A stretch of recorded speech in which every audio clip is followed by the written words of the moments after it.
Welcome to Manifested Publishers. Welcome, my dear learner. Once again, we have a lesson in history and government. We are studying a topic on European invasion of Africa and the process of colonization. Our subtopic today, what we are going to study or what we are going to look to learn in our lesson today, we are going to look at the African reaction to European colonization. We said European colonization is when the European powers came and occupied territories in Africa. They exercised their control on the indigenous people of the African continent, that is the European colonization. So, how did the African people, the African societies react to the presence and the occupation of the European nations in their land?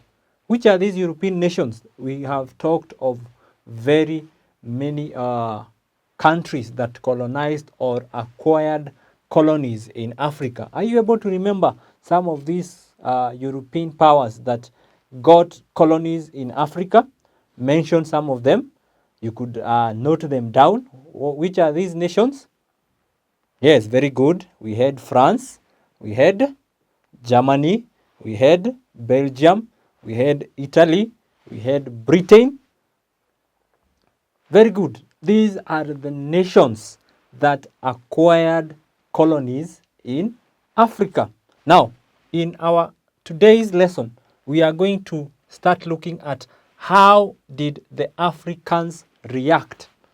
How did the different communities, so we are going to select a few communities among the Africans and see how they reacted to the presence of European colonization in their land.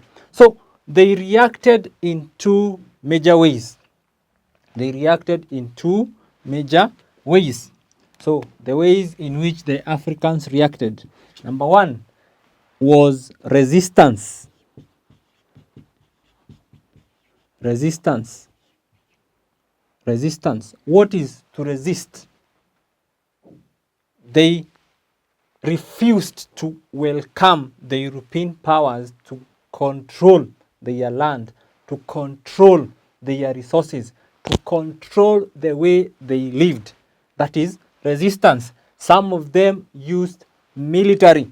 There was physical fighting. They physically refused. They had armed struggle against the European powers. That is what we call a resistance. So there was military action. They physically fought to make sure that the European powers did not get a portion or did not exercise their control on their motherland. So which are the communities that you're going to look at? When we talk of resistance, we are going to talk of the Maji Maji rebellion. Maji rebellion, which happened against the Germans. The Germans, Tanganyika. So this was a fight against the people of Tanganyika. We are going to look at them, which are these communities that fought against the Germans. And then we are going to look at the Mandinka.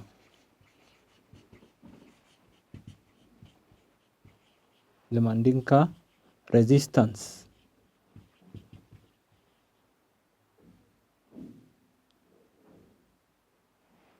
Mandinka resistance.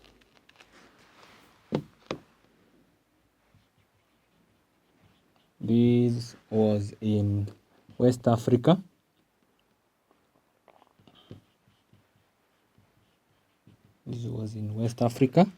Also, we are going to look at the Dembele.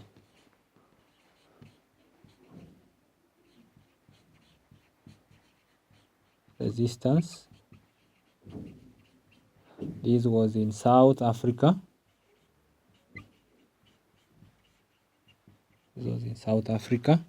And also we are going to look at the Chimurenga War, which was also in South Africa. So that was the first way in which the Africans reacted to the colonial rule. They resisted, they fought against, they refused to be led, or they refused to be colonized by the European powers. The second way in which the Africans reacted was collaboration.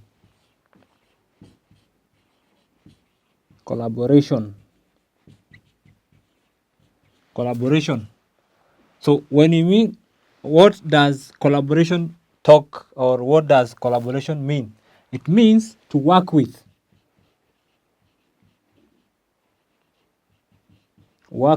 So some of the African communities decided to work with, or accepted the colonial rule in return, that they could be given some sort of a better rule. So some communities in Africa collaborated with the European powers. Which are these that we are going to look at in this subtopic? We are going to look at the Baganda. They collaborated with the British.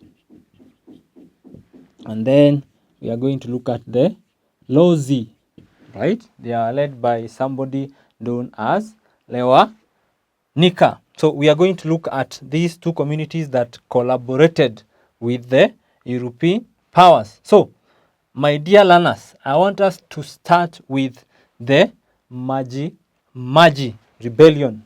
That is the first community that I want us to look at. So the first one, we are going to look at the Maji. The first revolt that we are going to look at is the Maji rebellion.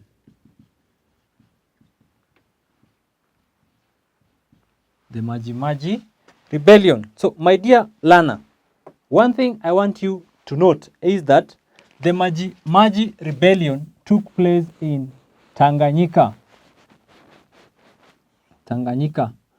which is the modern day Tanzania.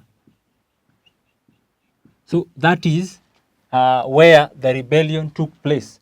And the Maji rebellion is just a name, and we are going to look at why it came to be known as a rebellion. So this rebellion was the people of Tanganyika decided to rebel against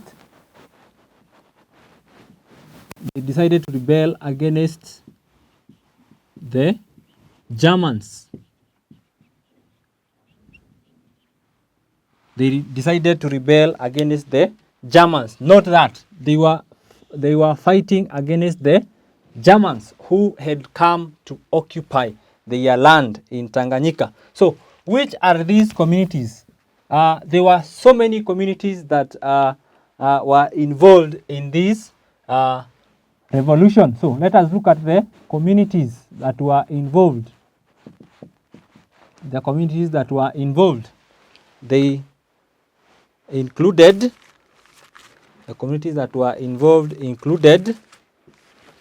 the Zaramo. We had a community known as the Zaramo. We had the Matumbi. We had another community known as the Gindo.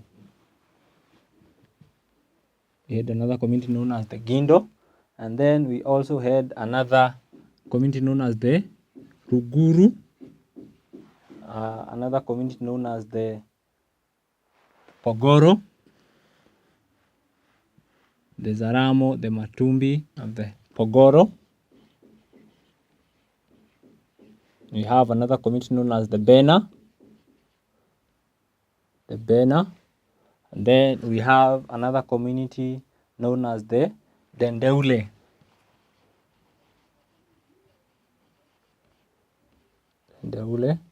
We also had another community known as the Wamwera.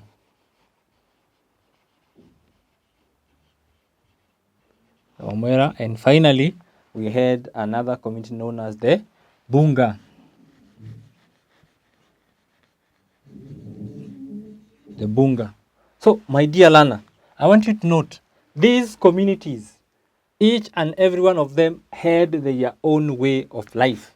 But when the Germans came and took over their territory, came and tried to insert or force their rule upon them, these communities decided to gang up or decided to fight or rebel against the Germans. They were united. They were united by, or the fight against the Germans, or the rebellion was organized or was instituted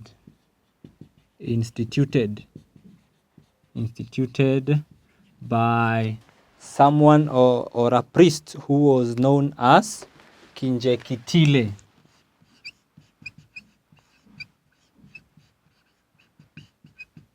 Kinjekitile Ngware. This revolt was organized by someone who was known as Kinjekitile Ngwale.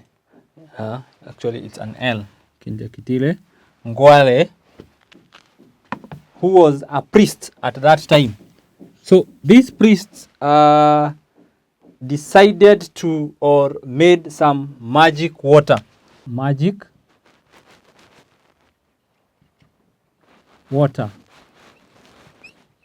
which was referred to as Magi. So this happened, this revolt took place between 1905 to 1907. So these priests told the people, or rounded up the people, and told them he had discovered some magic water, which would, if you pour this water on yourself, you become kind of bulletproof. The bullets of the Germans, if the Germans were to shoot at the people, the Germans would not harm the people. So he rounded up these people and encouraged them to fight against the Germans. So he brought all the soldiers, all the people who wanted to fight, and got this water, so that they believed that if you have this water, you could not be able to be harmed by the bullets, or the Germans would not defeat them. Remember, the Germans have more weapons, or have better weapons. The Africans only had spears at that time. They had arrows, they had clubs, but the Germans were well equipped. They had guns. So this magic water that was introduced by Kinjekitile Ngwale, he told the people that this water could shield them.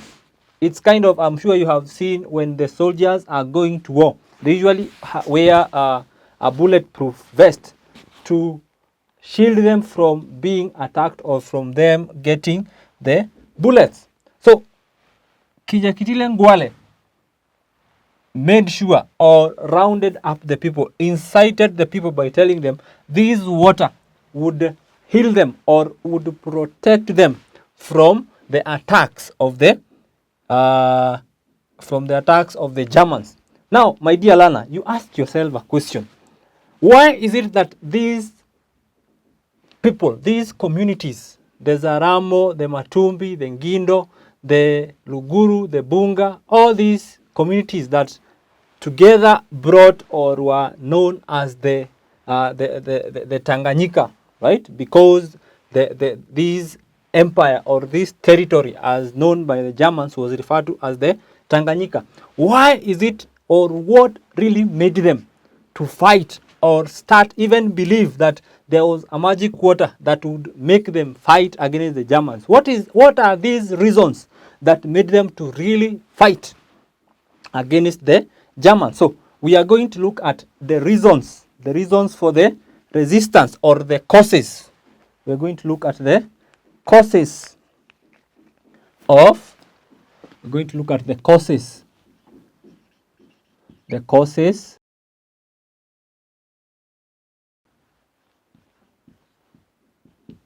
rebellion. What was it that pushed these people to really stand up in arms against the Germans? So we look at the first reason of the Maji Maji rebellion. So number one was the cotton growing program. The cotton growing program. So when the Germans came, they had a company that was known as the German East African Company. So this company made a program where the Africans were forced to plant. Africans were forced to plant cotton in plantations. And in these plantations, they were led by the Akidas and the Jumbes. The Akidas and the Jumbes. When you talk of the Akidas and the Jumbes, the Akidas were chiefs. These were chiefs. And then these were headmen. But something that I want you, my learner, to note. These Akidas and chiefs were very ruthless. They forced these Africans to go and work in the plantations that had been instituted by the Germans. But the Akidas and the Jubes were not part of these communities that we mentioned earlier. These Akidas and the Jubes were brought from among the Swahili and the Arabs. So the Africans viewed these chiefs and headmen as outsiders or as foreigners because they were not natives. They were not from these areas. So when they treated them harshly, the Africans felt they had been demoralized or they were dehumanized. So they were motivated to come and fight against the Germans, because even after they had planted the cotton was not benefiting them. After they had grown the cotton was taken by the Germans.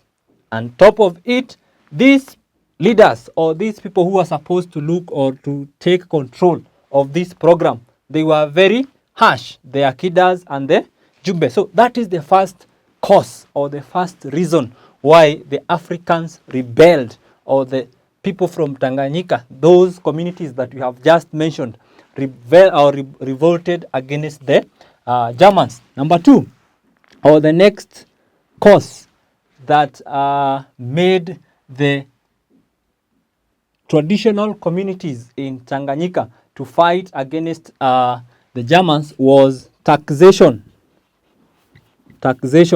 So as we discussed in our previous topic, there was a company that was supposed to take over the leadership, which was the German East African Company, right? Instituted heavy taxes.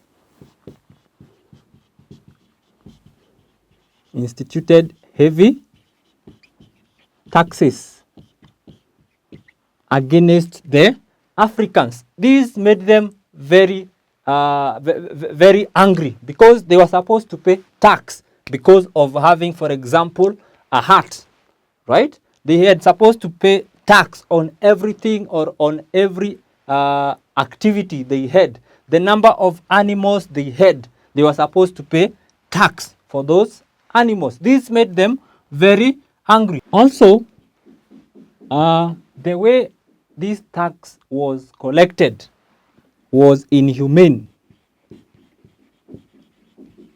Inhumane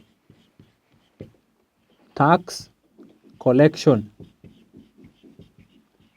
Inhumane tax collection. So, my dear learner, when this tax was being collected, it was not in a very humane manner. It was not a smiling occasion. They were forced because the tax was heavy on them. It was like a luggage on them. So these chiefs and the jumbes who are given these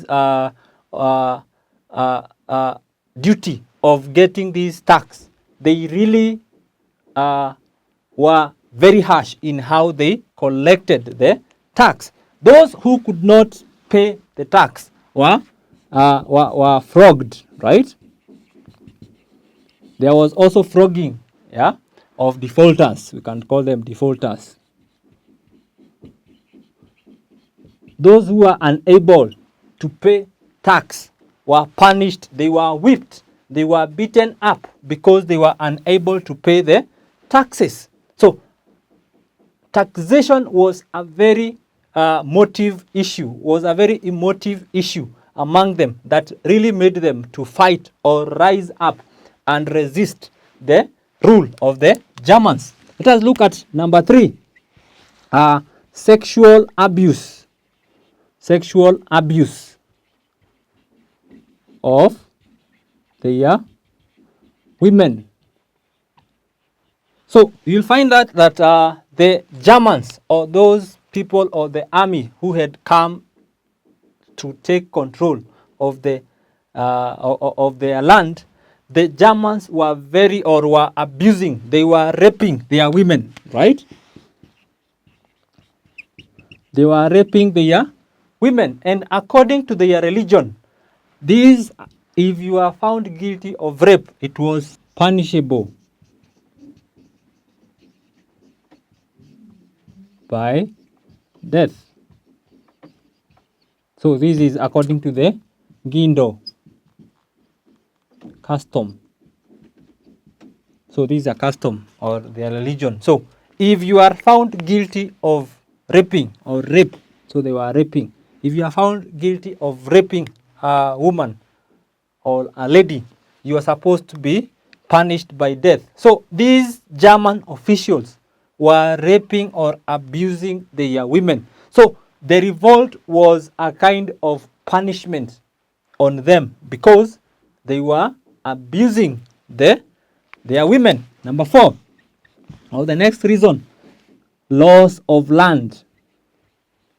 Loss of land. Remember, number 1, we said there was a cotton growing program. So where were the Germans growing or forcing them to grow this cotton? It was on the land of the Africans. So they lost their land to the Germans so that the Germans could be able to get this cotton. This made them very angry. They were not very happy. And then there was cultural interference.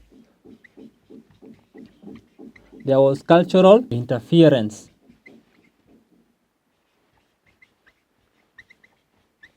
Cultural interference.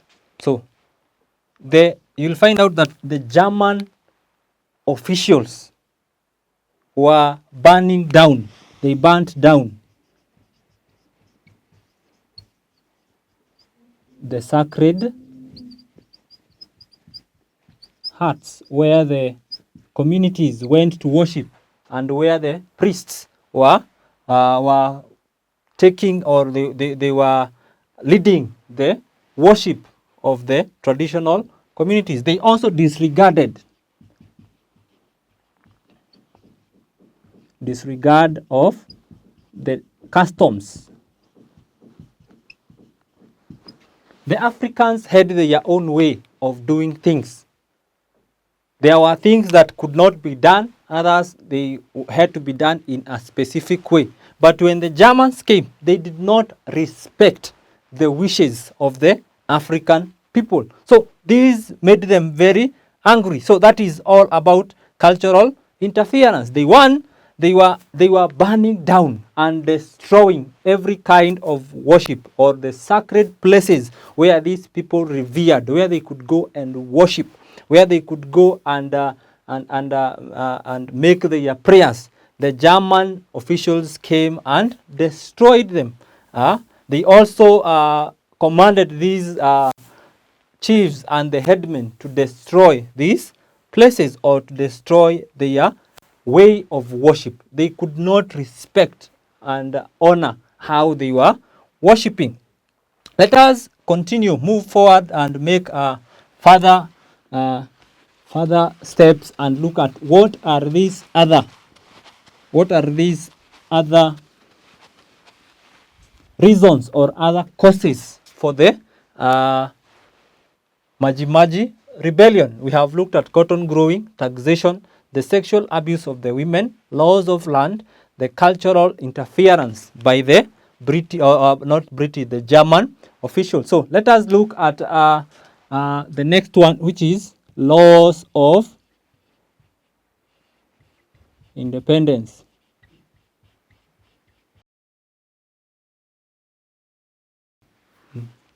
Laws of independence. So when the Germans came, they took control.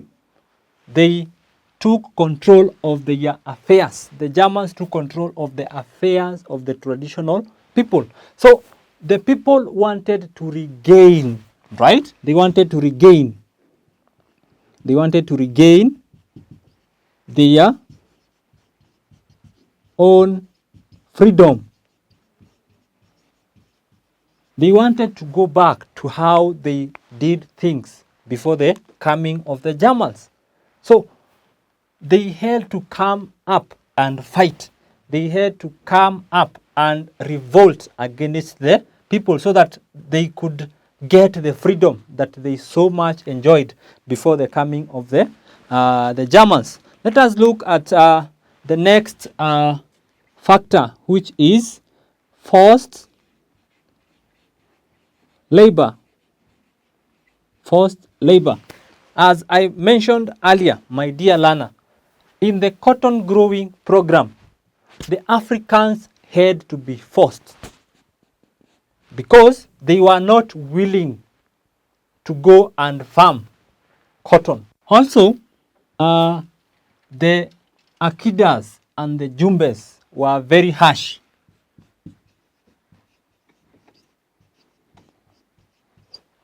The Akidas and the Jumbes were very harsh. They could beat them up to force them to work. These angered or brought resentment. They were very angry against the regime that was working on them. And then lastly, my dear learner, it's the last but not the least. There are so many other causes that you could research and get. They had a desire. They had a desire to revenge.